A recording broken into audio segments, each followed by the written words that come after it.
Nosso tema hoje é lições que eu aprendi com a minha família que me levaram ao sucesso. Esse é um tema que às vezes é esquecido, né, no mundo empresarial, e vocês vão hoje aprender comigo aqui um pouquinho, que a maioria das coisas, entendam bem, a maioria das coisas que eu aplico hoje nas organizações, dentro dos meus próprios investimentos, eu aprendi com meus avós, com meus tios e com meus pais, dentro do ambiente da minha família e amigos muito próximos, com valores, obviamente, né, que contribuíram para tudo isso. Após a vinheta, continua comigo.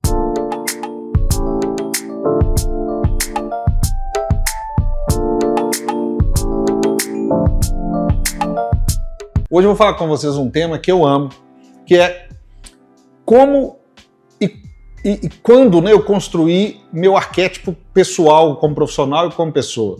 Cara, foi no cerne da minha família. Então, desde criança, eu fui modelado. Hoje, obviamente, eu entendo tudo isso, eu tenho um mindset que eu consigo compreender. Obviamente que na época lá eu não compreendia, mas o tanto que foi valoroso para que eu me construísse como ser humano, como pessoa, como pai, como empreendedor, como investidor, né? Como que isso tudo construiu as minhas bases, os meus pilares de verdade mesmo, e que não eu aprendi em Harvard, não aprendi na escola, não aprendi com os meus professores, nem com os meus mentores técnicos profissionais. Foi com a minha família, foram com os meus avós, que eu tenho tantas lembranças, tantas coisas maravilhosas vividas com eles, meus tios, minhas tias, meus primos, né, meus pais. Isso tudo que foi me construindo e que me ensinou muito, né, ao longo da minha vida a ser melhor, a perseguir meus sonhos, a valorizar as minhas conquistas, né, e a ser grato por tudo aquilo que acontece. Bem, gente, eu fui criado, né, numa família muito simples, né, a maioria dos meus tios, meus avós são muito simples, meus pais, né, pessoas que no seu cerne ali, na sua raiz, né, na sua árvore genealógica vieram da roça mesmo, de construir uma vida dura ali, né, sem recursos financeiros, com muito trabalho, com trabalhos duros, árduos, né, e que ao longo do tempo foram se construindo, foram migrando para cidades, como a vida da maioria dos brasileiros, né, e através dessas migrações para cidades foram construindo as suas carreiras profissionais, né. Então, desde tios que foram motoristas, a tios meus chegaram a executivos de estatais, né? A tios meus seguiram carreira no âmbito jurídico. Então, assim, tudo isso eu aprendi vivendo, olhando para todos esses cenários, né? Então, assim, hoje a não convivência familiar, a não criação de regras, eu entendo que reflete isso tudo lá no mundo do empreendedorismo, no mundo empresarial. Exemplos práticos, né? Na casa da minha avó, a gente tinha as obrigações, né, de ajudar os adultos ali, né, em tarefas simples, obviamente que tarefas que a gente conseguia como criança e adolescente, mas que nos davam, nos desenvolviam a dignidade de entender que quando a gente contribuía com aquilo tudo, a gente tinha aquele retorno do respeito da autoridade dos mais velhos, né? Então, por exemplo, quando a gente ia fazer tarefas, como por exemplo, fazer pamonhas, fazer pastéis, eu lembro muito do moedor de café, né, que é cheirinho que subia e tudo, a gente compartilhava e tinha dignidade de ter contribuído para aquele processo. Né? E são fatores que quando a gente é criança, a gente não entende muito bem, mas depois que a gente vai crescendo, a gente vai entendendo o tanto que aquilo contribui. Né? De arrumar a própria cama, ajudar a pôr o lixo para fora, ajudar nas tarefas de casa de arrumação, né? Aí no supermercado a conviver. Minhas primeiras experiências com dinheiro foi quando meus tios, meus avós, meus pais me davam dinheiro, eu tinha que ir numa padaria, que eu tinha que ir no supermercado, num sacolão, né? E tinha que devolver o troco ali, fechando aquela conta com o preço, trazendo o produto, né? Tudo aquilo, gente, foi matéria-prima riquíssima para me contribuir com os aspectos que quando eu fui chegando na vida profissional, né? Eu entender que tinha entrega, que tinha responsabilidade, que tinha que ter comprometimento, que tinha que ter disciplina, né? Eu lembro que meu avô fez uma caixa de sapato, né, de engraxar sapato, e dava para os netos, ele era bom de marcenaria, E aquilo, a gente ia para a missa primeiro com a minha avó, porque né, a gente ia acordar cedo, ia acompanhar ela, ia à missa e tal, tinha todo aquele ritual, né?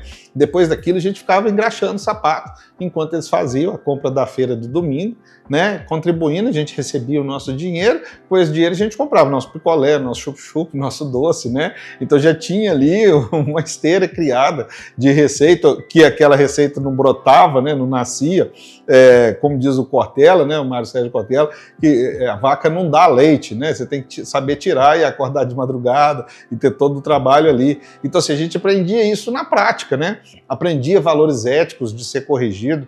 Eu tenho um fato que me marcou muito na minha infância, que era a época de papagaio, né? De soltar pipa e tal. Eu fui no supermercado, fiz uma compra para minha mãe, de sacolão, e peguei sacolinhas, aquelas sacolinhas que a gente coloca os produtos dentro, e pus a mais dentro da sacolinha com os produtos, para que eu pudesse fazer papagaio de plástico ali, que eu quero sacolinhas. Eu cheguei em casa, minha mãe me perguntou, né, por que eu tinha pego aquelas sacolinhas a mais. Eu falei, para fazer papagaio. Eu falei, não, vai lá e devolve, que aquilo é deles. Aquilo tem um valor para eles, né, tem um custo, e você não pode pegar o que é do outro, né, sem ele permitir. E eu tive que passar pelo processo todo de voltar lá, procurar o gerente, devolver aquilo, e aquilo foi uma coisa que me marcou, né? Que marcou que o do outro é do outro, que tem que passar por aquele processo de constrangimento não é algo fácil, né? Então tudo isso, desde um simples lápis ou borracha, que às vezes vinha no material escolar, né, que minha mãe identificava que não era, que a gente tinha que devolver, tudo isso são processos importantes que quando a gente leva para a vida profissional você vai se construindo.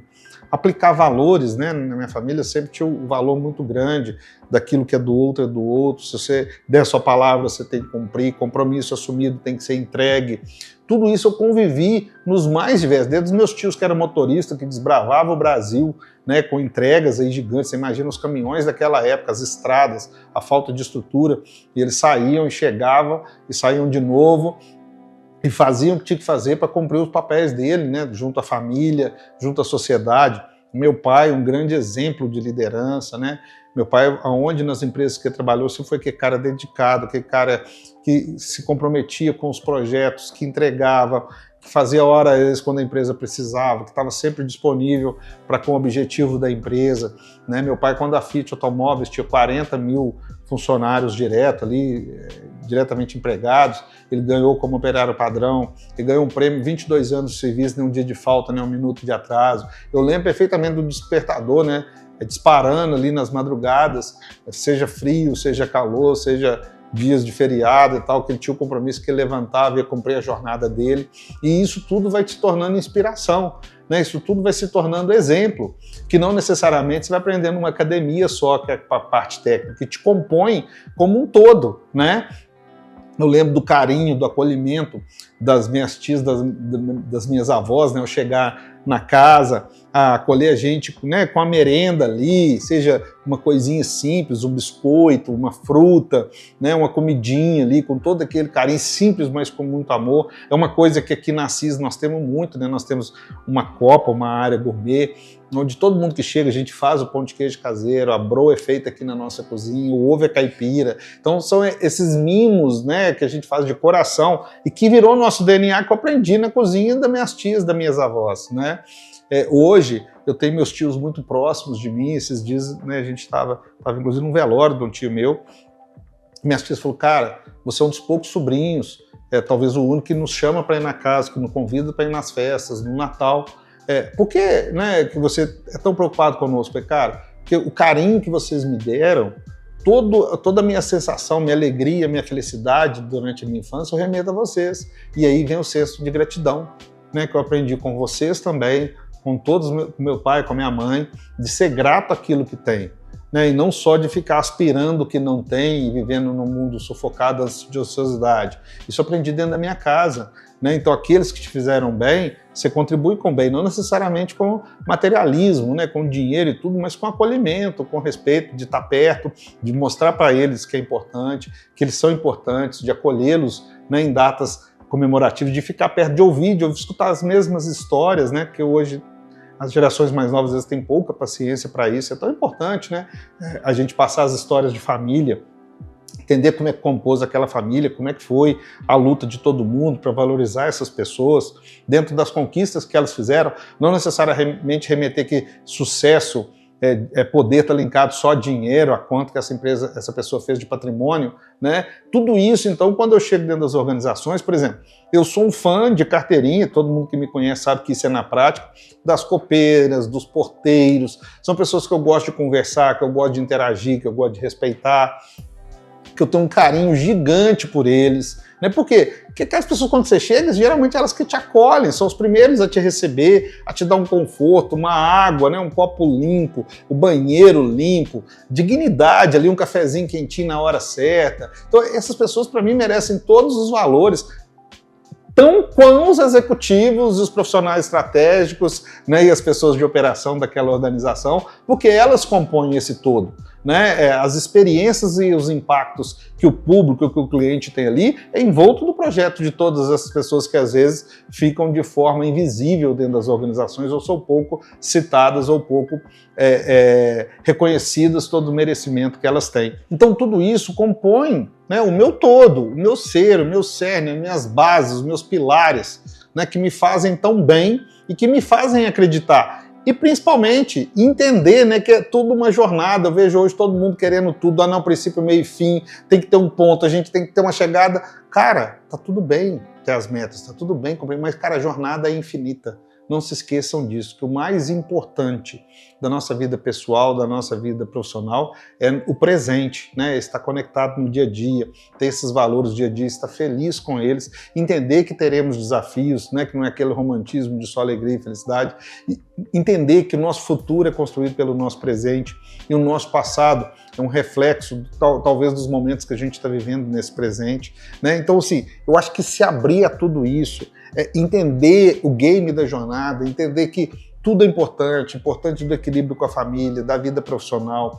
de dar valor àquelas pessoas que cuidaram da gente, dar valor, né, aos nossos pais, que sempre foram tão presentes, que sacrificaram tanto para que a gente pudesse ser quem somos, né, que passaram pelos desafios emocionais do dia a dia ali, eu como pai hoje sei o que são esses desafios, entender tudo isso e construir isso na nossa vida, e ser de verdade.